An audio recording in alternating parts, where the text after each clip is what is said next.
బులెటిన్లో మరో breaking news చూస్తున్నాం. ఈరోజు ఆంధ్రప్రదేశ్ ఇంటర్మీడియట్ ప్రథమ సంవత్సరం అడ్వాన్స్డ్ సప్లిమెంటరీ పరీక్ష ఫలితాలు విడుదల కానున్నాయి. సాయంత్రం 5 గంటలకు ఇంటర్మీడియట్ విద్యామండలి కార్యాలయంలో అధికారులు విడుదల చేస్తారు. రాష్ట్ర వ్యాప్తంగా ఈ పరీక్షలకు సుమారు 3.5 లక్షల మంది హాజరయ్యారు.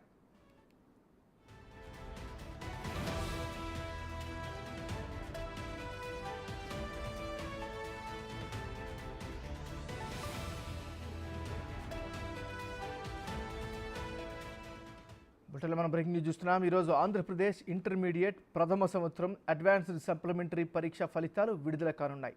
సాయంత్రం 5 గంటలకు ఇంటర్మీడియట్ విద్యామండలి కార్యాలయంలో అధికారులు విడుదల చేస్తారు. రాష్ట్ర వ్యాప్తంగా ఈ పరీక్షలకు సుమారు 3.5 లక్షల మంది హాజరయ్యారు.